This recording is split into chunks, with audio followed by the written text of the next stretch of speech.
Bismillahirrahmanirrahim. Assalamualaikum warahmatullahi wabarakatuh. Alhamdulillahilladzi hadana li hadza wa ma kunna linahtadiya laula an hadana Allah. Wassalatu wassalamu ala Rasulillah wa ala alihi wa sahbihi wa mawalah. Wala haula wala quwwata illa billah. Amma ba'd. Ayyuhal qaimun wal qaimat rahimanallahu wa iyyakum. Jamaah hadirin wal hadirat yang dirahmati Allah Subhanahu wa taala. Kita bersyukur pada Allah Subhanahu wa taala masih memberikan kepada kita semua nikmat begitu banyak yang senantiasa wajib untuk kita syukuri. Di antaranya adalah kita masih diberikan kesempatan untuk melanjutkan aktivitas qiyam kita di malam Ramadan yang ke-24 ini. Dan mudah-mudahan Allah Subhanahu wa taala senantiasa menerima amal ibadah yang telah kita lakukan dan senantiasa memberikan kita hidayah, inayah untuk terus menunaikan kewajiban mengisi malam-malam di bulan Ramadan dengan ibadahnya, dan mudah-mudahan kita dikategorikan sebagai orang-orang yang bisa meraih Lailatul Qadar dan meraih predikat takwa pada akhir Ramadan kelak. Amin ya rabbal alamin. Hadirin wa hadirat Allah Subhanahu wa taala, ketika kita beribadah pada Allah Subhanahu wa taala, maka patut untuk kita perhatikan bagaimana kualitas dari ibadah yang kita lakukan. Tentu kita ingin melaksanakan ibadah semaksimal mungkin. Dan hampir kebanyakan dari kita yang beribadah itu melihat pada sisa daripada kesempatan waktu. Seperti misalnya malam ini. Ya, malam ke-24, biasanya yang kita ingat itu sisa hari atau yang sudah berlalu, Bapak Ibu sekalian. Sisanya atau yang sudah berlalu. Sisanya, rata-rata begitu. Sisanya tinggal 6 hari, tinggal 7 hari mungkin ya.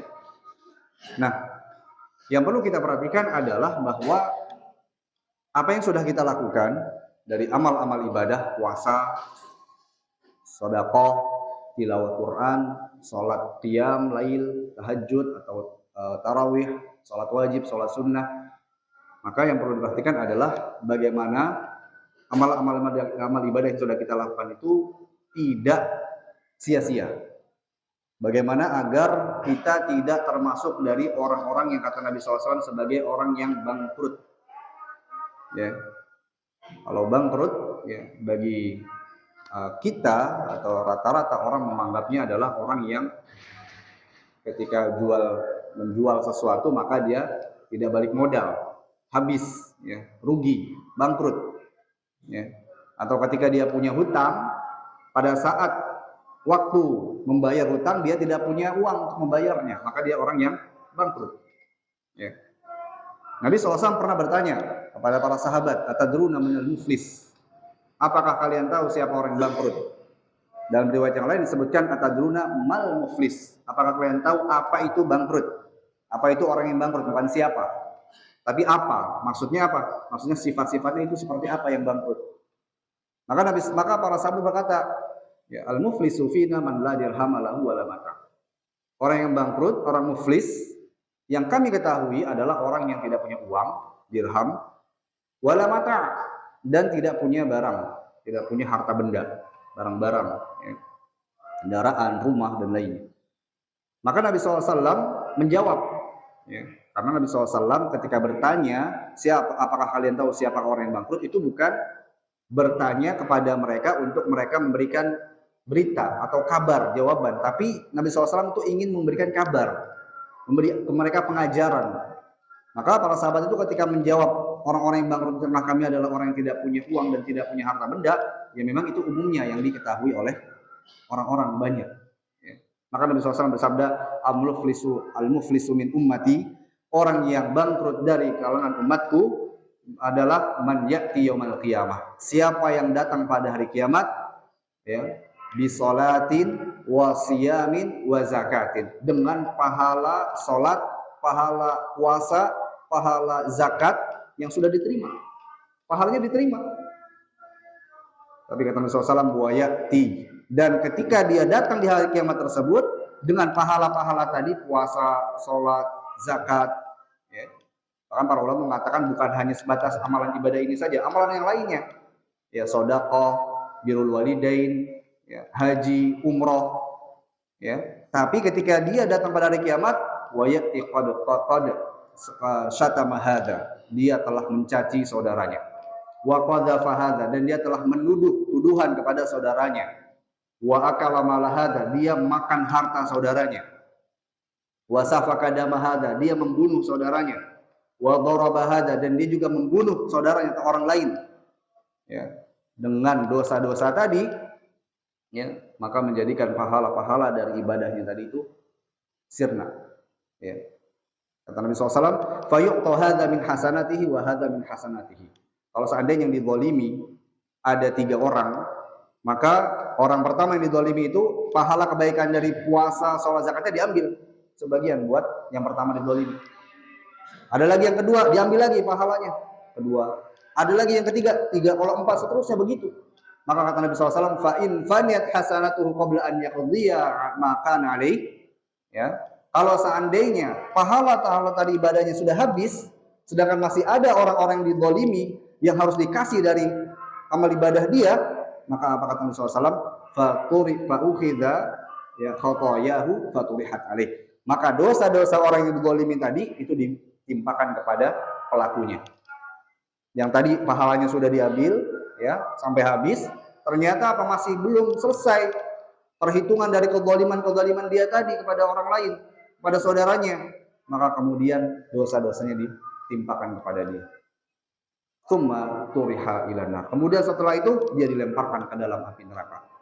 Ya, seukuran dari kezalimannya. Kalau kezalimannya, hukuman dari kezalimannya sudah selesai, maka kemudian dia akan dikeluarkan kembali ke dalam surga, ya, dengan rahmat Allah, dengan keimanan yang ada dalam dirinya.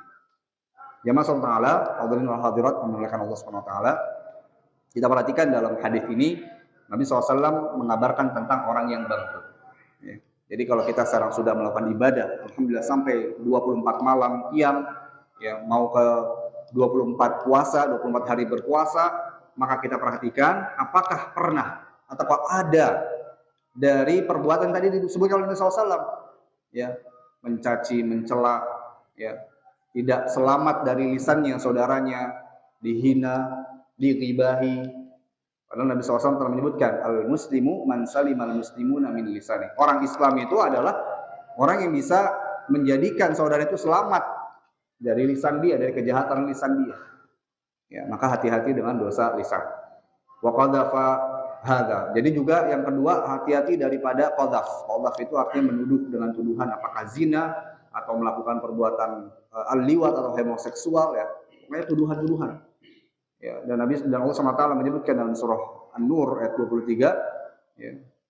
Innal ladzina yarmunal muhsanat mu'minatil ghafilat lu'inu fid dunya wal akhirah wa lahum adzabun alim. Orang-orang yang menuduh seorang wanita yang menjaga dirinya, yang tidak melakukan zina, dia orang beriman, maka Allah memberikan laknat bagi dia di kehidupan dunia dan akhirat. Jadi hati-hati. Kemudian juga akala malahada, mengambil, memakan harta saudaranya tanpa dengan jalan yang benar. Allah Ta'ala firmankan, ya ayyuhalladzina amanu la ta'kulu amwalakum bainakum bil batil. Wahai orang beriman, jangan makan harta di antara saudara kalian dengan cara yang batil, dicuri, ya, atau ditilap, ya, dikorupsi, dimanipulasi, ya, hati-hati. Ini adalah di antara sebab-sebab kita kehabisan dari pahala ibadah yang kita lakukan. Bahkan dalam hadis yang lain Nabi SAW sebutkan, ijtanibu sab'atal muwabiqat, ya, mubiqat. Hati-hati dengan 7 yang menghancurkan, mencelakakan. Di antaranya apa? Di antaranya adalah memakan harta saudaranya tanpa dengan jalan yang benar. Ya, jadi, ya, atau memakan harta anak yatim dalam hadis tersebut. Ya, jadi artinya jangan sampai kita, ya, ada harta-harta saudara kita yang belum, ya, kita selesaikan atau kita melakukan kezaliman di dalamnya. Kemudian juga membunuh, ya, hati-hati. Kemudian berikutnya adalah melakukan pemukulan, kekerasan fisik kepada saudara-saudara kita, pada orang lain, maka ini harus dihati-hati. Ya, Nabi SAW pernah menyebut, ya, man kana lahu madlamah, ya, min akhihi, siapa yang memiliki kezaliman terhadap saudaranya, maka segera minta dihalalkan. Ya, kalau tadi pernah digibahi, datang saudaranya, minta maaf, ya, jangan nunggu lebaran. Ya, jangan nunggu lebaran karena nggak ada yang menjamin kita sampai atau tidak. Ya, makanya tadi diingatkan jangan sampai menjadi orang yang bangkrut. Ya. minta maaf, ya, minta dihalalkan, pernah menggibahi, kalau pernah mencuri dan lainnya dikembalikan. Ya. Kemudian pernah menggosok, mengambil rampas harta orang lain ya tanpa dengan izinnya, ini juga dikembalikan. Ya. Kemudian juga ya dalam hal lisan ya mungkin kita ada salah kata atau kita pernah mencela saudara kita, maka kita minta maaf padanya, sehingga mudah-mudahan amal ibadah yang kita lakukan di Ramadan ini itu tidak habis, tidak menjadi orang yang bangkrut, ya justru malah mudah-mudahan Allah Subhanahu wa taala terima, ya, dan Allah Subhanahu wa taala jadikan amal ibadah yang sudah kita lakukan ini menjadi timbangan pemberat bagi amalan pahala kita nanti pada hari kiamat. Amin ya rabbal alamin. Dan terakhir, ya mudah-mudahan ya Allah Subhanahu wa taala senantiasa memberikan pada kita semua kesempatan untuk melakukan qiyam ini di bulan Ramadan, dan kita berdoa agar Allah Subhanahu wa taala jadikan kita menjadi hamba-hamba Allah yang bisa meraih Lailatul Qadar dan menjadi hamba-hamba Allah yang bisa menggunakan Ramadan ini dengan sebaik mungkin. Meskipun tersisa 6 hari atau 7 hari, jangan sampai ya terlewat dari momentum yang paling penting ini, karena ini adalah puncak dari bulan Ramadan yang kalau siapa yang tidak mencari Lailatul Qadar, kata Nabi SAW, man hurima lailaha man hurima lailaha faqad hurim, ya. Siapa man hurima khairaha faqad hurim. Siapa yang terhalang dari kebaikan Lailatul Qadar, maka seakan-akan dia terhalang dari begitu banyak pahala yang ada di bulan Ramadan ini. Demikian yang bisa disampaikan. Mohon maaf. Allah taala bisawab. Assalamualaikum warahmatullahi wabarakatuh.